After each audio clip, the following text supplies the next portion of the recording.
kumbaga yung mga narinig natin sinasarili natin, ayaw natin ibahagi sa iba.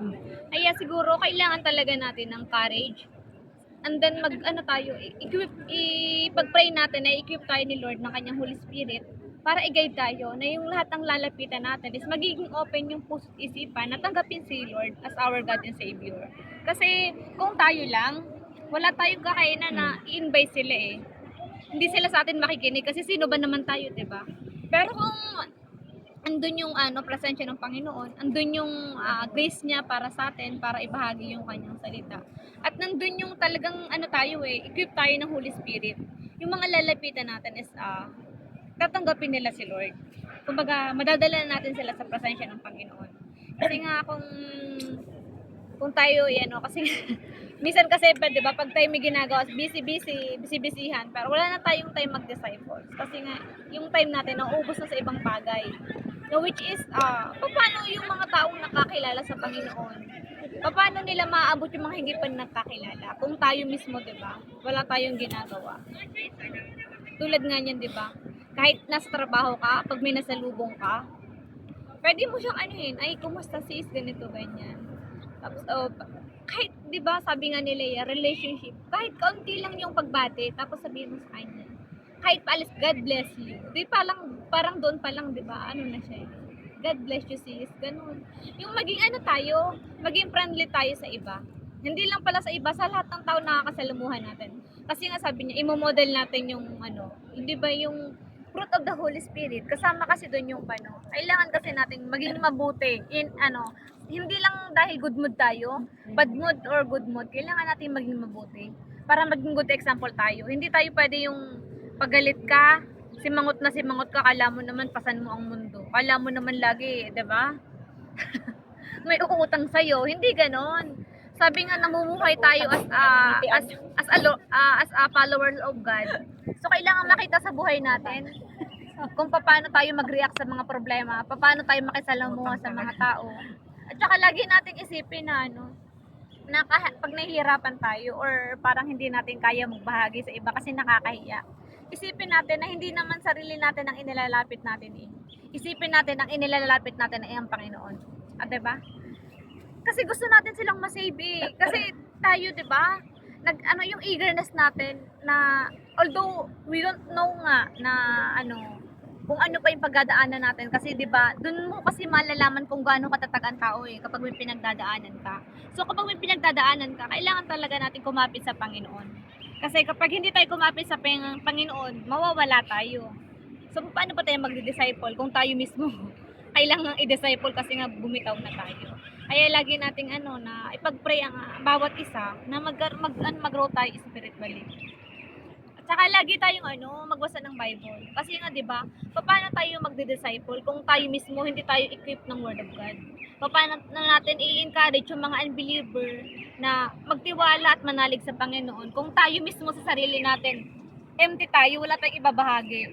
Yung parang sabi nga sumaba ka sa giyera pero wala kang dalang sandata. Paano ka, 'di ba? Paano ka magtatagumpay kung ikaw mismo wala kang dala? So kailangan natin laging ipag-pray na ma-equip tayo ng presence ng Panginoon. At saka yun nga, maging tayo, kahit mahirap, minsan nakakahiya, kailangan natin ng courage para ibahagi ang salita ng Panginoon. Para mas marami pa yung maligtas. Yeah. Para pagdating ng panahon, 'di ba? Paghukom, sabihin ni Lord sa atin, well done, my good and faithful servant. Welcome to my kingdom. O 'di ba? Kung lahat tayo ganun yung parang ang sarap-sarap mabuhay dito sa mundong ibabaw, 'di ba? Kahit sobrang daming pagsubok, sobrang daming problema. Pero at the end of the day, yung presensya ng Panginoon yung makikita natin. Hindi yung kasi dito sa mundong ibabaw, 'di ba puro tayo work. Problema, work, kukunti ang saya. Pero nga, pag dumating yung time na kukunti ang saya. Bakit? Hindi, kasi diba, most of the time kasi nag-work tayo. Tingnan nyo na lang. 7 days, meron tayo 7 days. Pero most of the time, nag-work tayo, 6 days. 1 day lang yung parang free day natin. Kung ang iisipin mo talaga yung buhay natin, parang umiikot lang sa pagtatrabaho. Pero kung alam natin at alam natin na kapag dumating yung time na mawawala na tayo sa mundong to, alam natin na kay Lord tayo mapupunta, si Lord yung makakasama natin. Parang napaka-big blessing nun. Parang Lord, wala na akong hahanapin pa. Kahit mahirap dito sa mundong ibabaw, alam ko na kasama mo kami. Kaya yun pa lang, maibahagi natin sa iba na 'di ba makilala nila ang Panginoon para lahat tayo magkaroon ng isang goal. Yun yung parang mag-glorify si Lord sa buhay natin habang nabubuhay tayo dito kahit maraming problema. Basta makapagbigay tayo ng kaluguran sa Panginoon at saka maibahagi natin sa iba. Yun lang po, kay Lord ang papuri at masasalamat. Yun sila. Ay, ano yun? Video? Video nga Ano ba yun. yan? Ano ba yung Ito po ang cellphone? aming pagkain Naka-video namin. Ayan, dito ang tambayan ng mga OFW dito sa Hong Kong.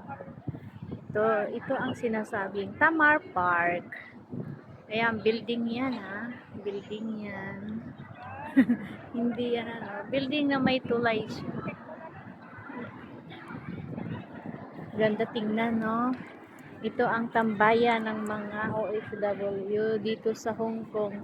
Isang park dito sa halo-halo to. May Inchik, may Pinoy, may Indonesian.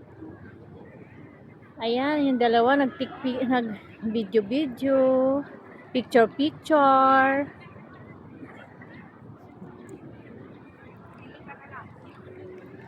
Di sa ako din. Ako din. Saan? 1, 2, 3. Bakit siya ako nabanggit? Ang puwet, baw.